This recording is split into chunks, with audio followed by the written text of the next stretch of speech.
Ambati Silks, Kanchipuram Saree Store, now in Vijayawada. Exclusive Pattu Sarees, Salwas and Lehengas. నమస్తే రమగారు. నమస్తే జయ. రమగారు, పౌర్ణమి మనము ప్రతి నెల వస్తూ ఉంటుంది, చేసుకుంటూ ఉంటాం. కానీ పర్వదినాల్లో వచ్చినప్పుడు దీనికి సంబంధించి ప్రత్యేకమైన విధానాలు ఏమన్నా పాటించాలా జనసామాన్యంగా అందరం కూడా? పర్వదినాలు పౌర్ణమి నాడు వచ్చే పర్వదినాలు అంటే ఇప్పుడు మనకి రేపు హోలీ పండగ.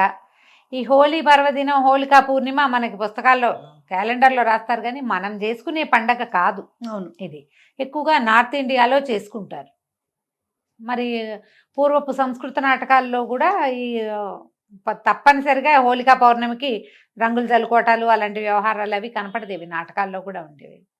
మామూలుగా మనం కార్తీక పౌర్ణమి, శ్రావణ పౌర్ణమి చేసుకుంటాం కదా, మధ్యలో ఏరువాక పున్నాలు అంటారు. ఇలా ఏవో పౌర్ణమి నోములు ఉంటాయి, పున్నం నోములు ఉంటాయి. 33 పున్నాల నోము లెక్కల ప్రకారం రకరకాలు జరుపుకుంటాం.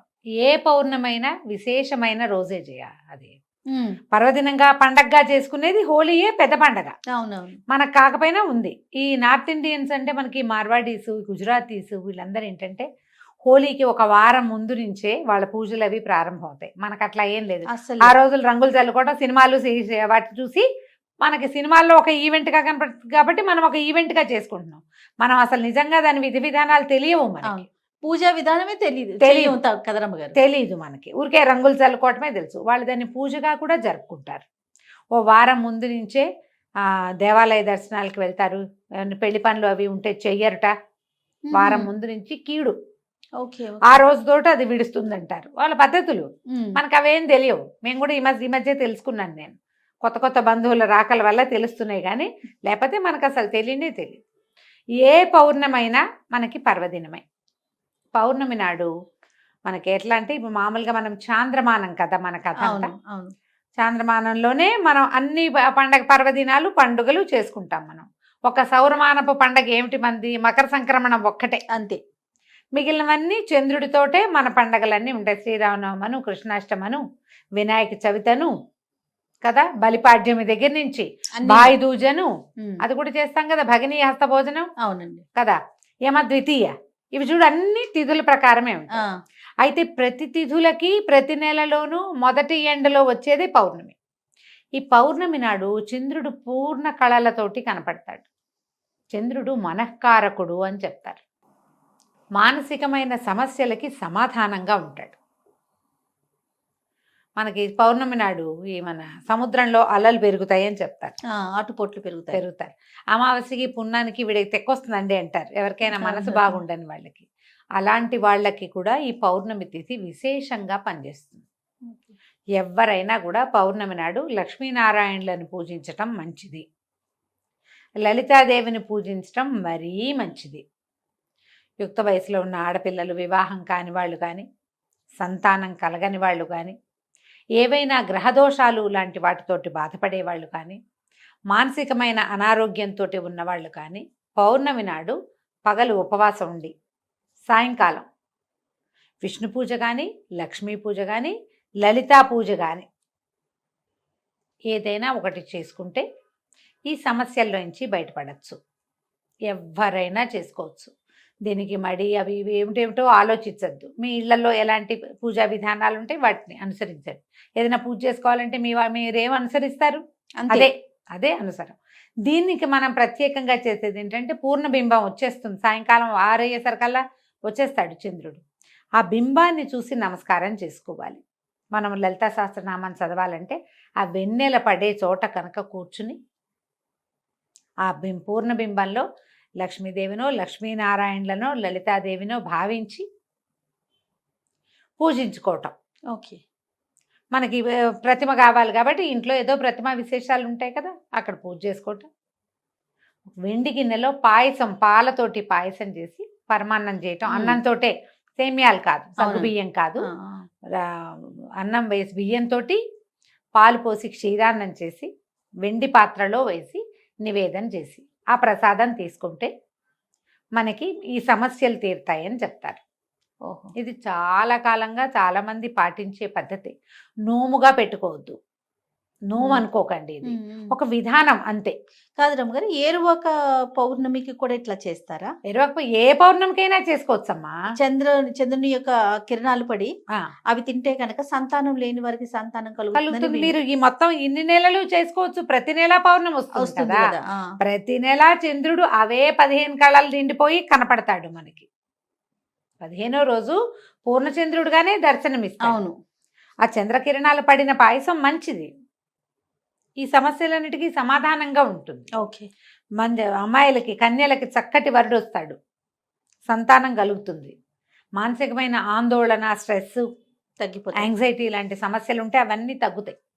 ఏమైనా గ్రహ బాధలు ఉంటాయి, చాలా మందికి ఉంటాయి కదా జాతకం ప్రకారం, ఉమ్. వాళ్ళు ఎవరైనా ఇది చేసుకోవచ్చు. పగలు కాస్త తేలిగ్గా తినటం, అన్నం తినకండి, ఇంకేదో టిఫిన్ ఏదో తినండి మీ ఓపిక ప్రకారం.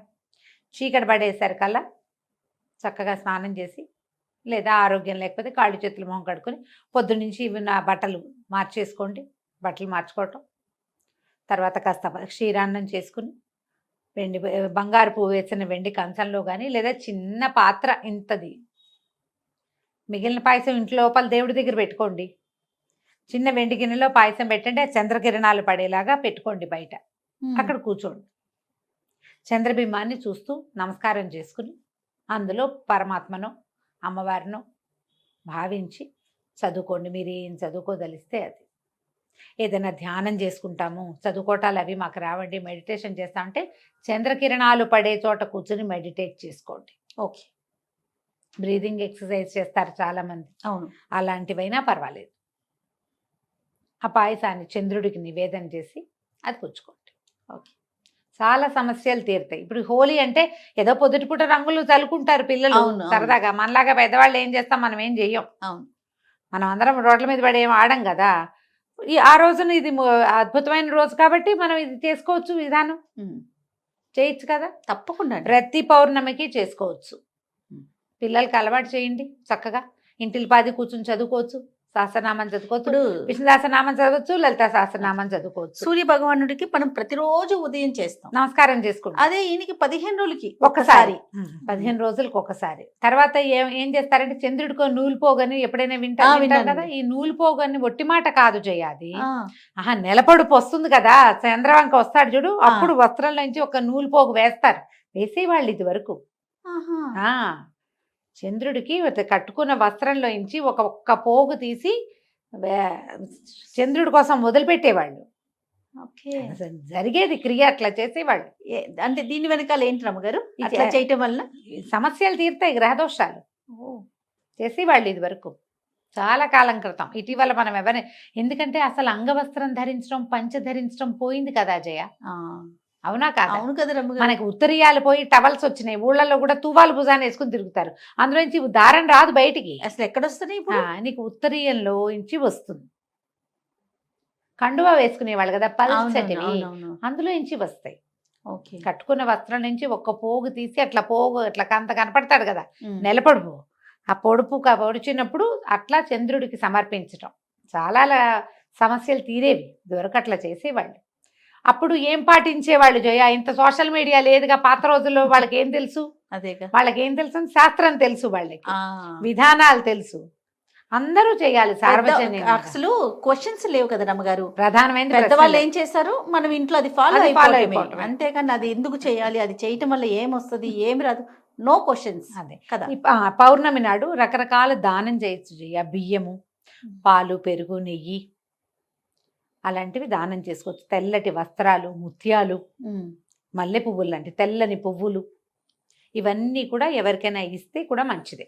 ఓకే. పౌర్ణమి నాడు పగలిచ్చుకోవచ్చు, ఎవరికైనా దానం చేసుకోవచ్చు. దానం చేసినా మంచిదే, ఇలా మనం పూజ చేసుకున్నా మంచిదే. మీ అవకాశాన్ని బట్టి చేసుకోండి. తప్పకుండా రమ్మగారు. నమస్తే. నమస్తే జయ.